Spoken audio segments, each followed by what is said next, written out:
প্রিয় দর্শক আসসালামু আলাইকুম। আজকে আপনাদেরকে পাঙ্গাস মাছ ভুনা করে দেখাবো। যারা পাঙ্গাস মাছ পছন্দ করেন তাদের জন্য আমার আজকের ভিডিওটি অনেক বেশি পছন্দের আর ভালো লাগার হবে। আর যারা পাঙ্গাস মাছ পছন্দ করেন না, আমি আপনাকে কথা দিচ্ছি, এইভাবে যদি পাঙ্গাস মাছ রান্না করেন চেটে পুটে খাবেন। পাঙ্গাস মাছ পছন্দ না হওয়ার কোনো কারণই খুঁজে পাবেন না। খুবই সহজভাবে কিছু টিপস অ্যান্ড ট্রিক্স শেয়ার করব, যাতে করে পাঙ্গাস মাছ ভুনা করে আপনি পেট ভরে ভাত খেতে পারেন। খুবই মজাদার একটা ইজি রেসিপি। তো চলেন আর কথা না বলে রেসিপিতে চলে যাই। পাঙ্গাস মাছ ভুনা করার জন্য আমি চুলায় একটা প্যানের মধ্যে দিয়ে দিচ্ছি পরিমাণ মতো তেল। আমি এখানে 1 কাপের মতো তেল ব্যবহার করেছি। পাঙ্গাস মাছ ভুনা করতে তেলের পরিমাণটা একটু বাড়িয়ে দিতে হবে। এরপরে আমি আগে থেকে ম্যারিনেট করে রাখা 5 পিস পাঙ্গাস মাছ এখানে দিয়ে দিচ্ছি। পাঙ্গাস মাছটাকে আমি কিভাবে ম্যারিনেট করে রেখেছি সেটা একটু শেয়ার করি। প্রথমে মাছটাকে আমি লবণ আর লেবুর রস দিয়ে গরম পানি দিয়ে ভালো করে ধুয়ে নিয়েছি। এরপরে আমি মরিচের গুঁড়া, হলুদ গুঁড়া, লবণ আর একটু লেবুর রস দিয়ে মাখিয়ে নর্মাল ফ্রিজে আধা ঘন্টার মতো রেখে দিয়েছিলাম। আমি আপনাকে কথা দিচ্ছি, এই প্রসেস ফলো করে যদি আপনি পাঙ্গাস মাছ রান্না করেন তাহলে মাছের কোনো প্রকার উগ্র গন্ধ লাগবে না। আমি এখন মাছগুলোকে কিন্তু ভালো করে এপিট ওপিট করে ভেজে নিব, যেহেতু এই মাছের একটা এক্সট্রা ফ্লেভার থাকে, যার কারণে মাছগুলোকে কিন্তু একটু মোটামুটি কড়া করে ভেজে নামিয়ে নিতে হবে।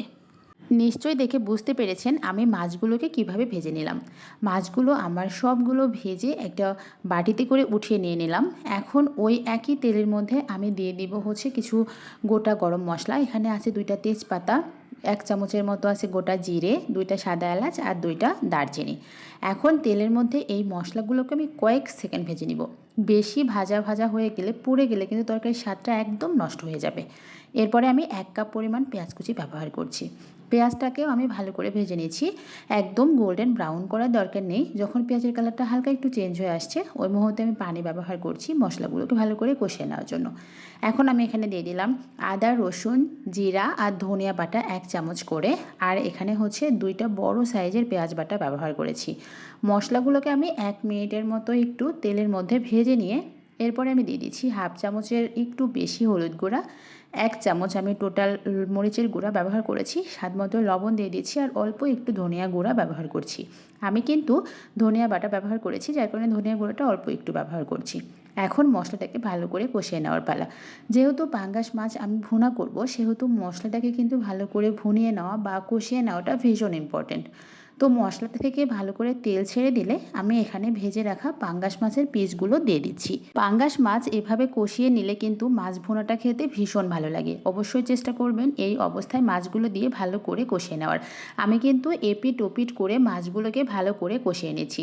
একটু সময় নিয়ে নর্মাল হিটে রেখে আমি মাছগুলোকে 2 থেকে 3 মিনিটের মতো কষিয়ে নিচ্ছি। যখন দেখব একদম ওপর থেকে তেল ছেড়ে দিয়েছে, এই মুহূর্তে আমি পানি ব্যবহার করছি ঝোলের জন্য।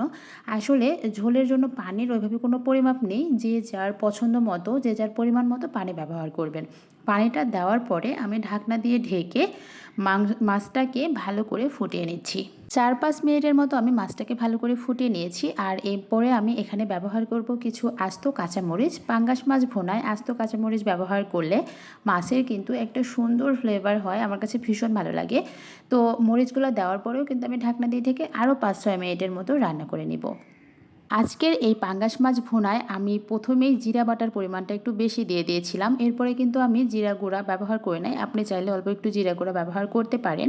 তো আমার মাছটা কিন্তু একদম রান্না করা হয়ে গিয়েছে। তারপরেও আমি চুলাটা বন্ধ করে দিয়ে আরও 2 থেকে 3 মিনিটের মতো দমে রেখে দিব। এখন নিশ্চয়ই দেখে বুঝতে পারছেন আমার মাছের ফাইনাল লুকটা কতটা আকর্ষণীয় হয়েছে। অবশ্যই কিন্তু বাসায় একবার ট্রাই করে দেখবেন, ভীষণ মজা হয় এভাবে রান্না করে খেতে। তো সবাই ভালো থাকবেন। আল্লাহ হাফেজ।